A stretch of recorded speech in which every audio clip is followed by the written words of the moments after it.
Hello दोस्तों, मैं हूं आशीष मैन और आप सभी का एग्जाम स्टडी सेंटर चैनल में स्वागत है। तो दोस्तों, आज की इस वीडियो में हम चर्चा करने वाले हैं जो ब्रिटिश शासन है, जो उसकी रियासतें हैं, उसके बारे में आज इस वीडियो में चर्चा करने वाले हैं। पार्ट 1 आपको बता दिया था, ये पार्ट हमारा सेकंड है। तो दोस्तों, पार्ट सेकंड को हम शुरू करने से पहले आप सभी से निवेदन है कि चैनल पर आप नए हो तो चैनल को सब्सक्राइब जरूर कर दें। ओके, तो शुरू करते हैं वीडियो बिना समय गवाए।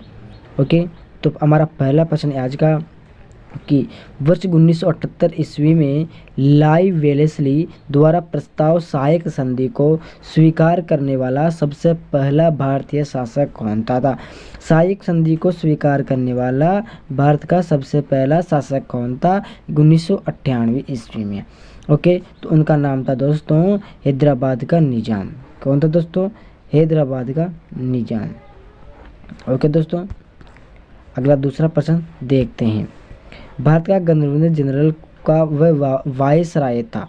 भारत का प्रथम गवर्नर जनरल और वायसराय एक ही था दोस्तों, सभी जानते हो, उनका नाम था लॉर्ड कैनिंग। क्या नाम था दोस्तों?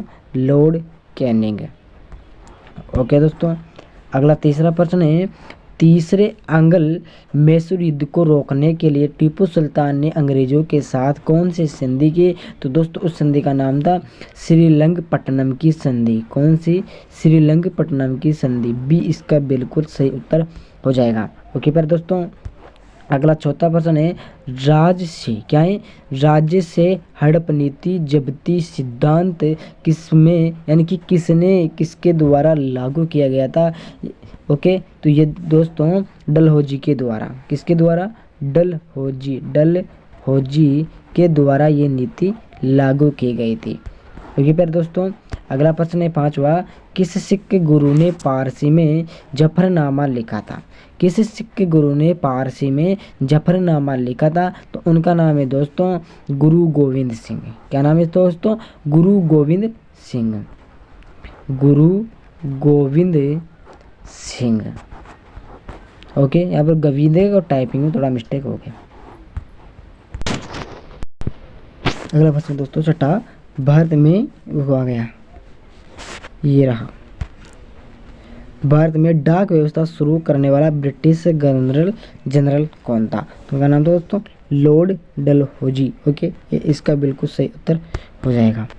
अगला सातवां प्रश्न देखते हैं। प्लासी की लड़ाई 1757 में अंग्रेजी सेना के नेतृत्व किसने किया? तो उनका नाम था रॉबर्ट क्लाइव ने। किसने? रॉबर्ट क्लाइव ने। ये बार दोस्तों, अगला प्रश्न देखते हैं। बक्सर के युद्ध 1764 में अंग्रेजी सेना का नेतृत्व किसने किया? तो उनका नाम था हेक्टर मुनरो। किसने? हेक्टर मुनरो ने। अगला नौवां प्रश्न है। टीपू सुल्तान की राजधानी थी, तो टीपू सुल्तान की राजधानी दोस्तों श्रीरंगपट्टनम थी। कौन सी? श्रीरंगपट्टनम। ओके, अगला प्रश्न देखते हैं 10वां। क्लाइव को बंगाल का गवर्नर जनरल कौन से सन में बनाया गया? तो 1758 में। कब दोस्तों? 1758 में। अगला प्रश्न देखते हैं। भारत का गवर्नर जनरल कौन था? तो भारत का गवर्नर जनरल था दोस्तों विलियम बेटिक। कौन था दोस्तों? विलियम बेटिक। अगला है। द्वैत शासन नीति को किसने समाप्त किया था? तो द्वैत शासन नीति को दोस्तों वॉरेन हेस्टिंग्स ने। किसने? वॉरेन हेस्टिंग्स ने।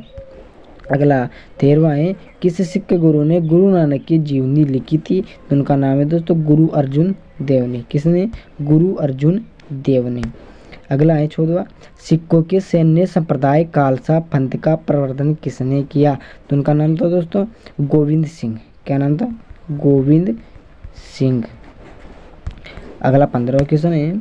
1757 में सिराजुद्दौला किसके द्वारा पराजित किया गया? तो उनका नाम था क्लाइव। किसके द्वारा? क्लाइव के द्वारा। अगला है 16वां है। निम्नलिखित में से सिख गुरुओं का सही कालक्रम बताना है। तो डी है तो अमरदास, रामदास, अर्जुन देव, तेग बहादुर। ओके फिर दोस्तों, अगला प्रश्न है। सुगौली की संधि 1816 ईस्वी के बीच यानी कि किन के बीच संपन्न हुई थी? तो ईस्ट इंडिया कंपनी और नेपाल के बीच। किसके बीच? ईस्ट इंडिया कंपनी और नेपाल के बीच खत्म हुई थी। 18वां क्वेश्चन है। टीपू सुल्तान की मृत्यु 1799 ईस्वी में कहाँ पर हुई थी? तो दोस्तों श्रीरंगपट्टनम में। कहाँ? श्रीरंगपट्टनम में हुई थी।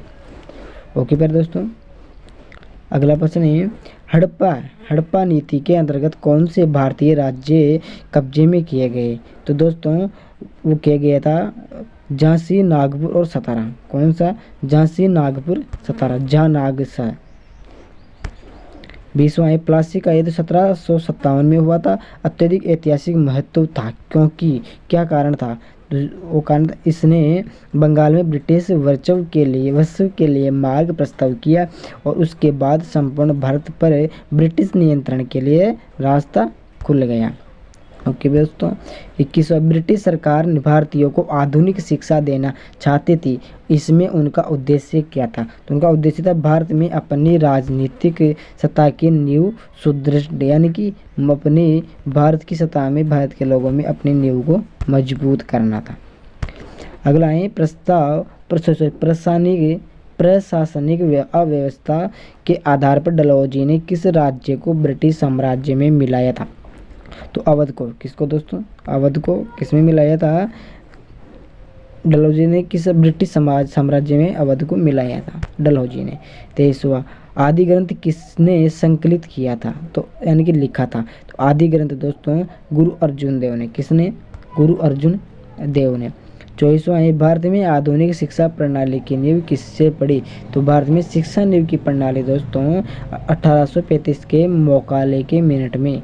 ओके, मौकाले के समय में, मिनट में समय में। 25वां निम्नलिखित का सही कालक्रम होगा? तो ये रॉबर्ट क्लाइव का, इसका और इसका।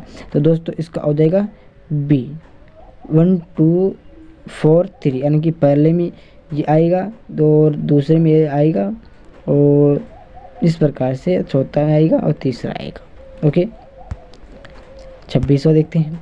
निम्नलिखित में से ब्रिटिश सरकार का वह गवर्नर जनरल कौन था जिसने भारत में डाक टिकट शुरू किए थे? तो लॉर्ड डलहौजी। कौन थे दोस्तों? लॉर्ड डलहौजी। 27वां सती प्रथा का अंत करने तथा ठगी को समाप्त करने का श्रेय किसको जाता है? तो लॉर्ड विलियम बेंटिंक को। किसको? लॉर्ड विलियम बेंटिंक को जाता है। 28वां निम्नलिखित में से अवध के स्वायत्त राज्य का संस्थापक कौन था? तो दोस्तों सादत खां था। कौन था? सादत खां बुरहान उल मुल्क था। ओके, बी इसका बिल्कुल सही उत्तर हो जाएगा। अगला क्वेश्चन देखते हैं 29वां। निम्नलिखित में से किसने मीर कासिम तथा सूरजउद्दौला के साथ मिलकर अंग्रेजी ईस्ट इंडिया कंपनी पर युद्ध घोषित किया और उनके बाद बक्सर के युद्ध में अंग्रेजों को पराजित किया? तो उनका नाम था शाह आलम। कौन थे दोस्तों? शाह आलम। बिल्कुल सही उत्तर हो जाएगा डी। अगला लास्ट एंड फाइनल 23वां क्वेश्चन है। ईस्ट इंडिया कंपनी और बंगाल के नवाब के बीच जब प्लासी का युद्ध हुआ उस समय मुगल सम्राट कौन था? दोस्तों तब था अजीजुद्दीन आलमगीर। कौन था? अजीजुद्दीन आलमगीर। तो दोस्तों हमारे पूरे 30 क्वेश्चन कंप्लीट हो चुके हैं। कल इस प्रकार से देख लेंगे हम तो 30 क्वेश्चन। ओके, 90 हो जाएंगे फिर। ओके, जय हिंद जय भारत।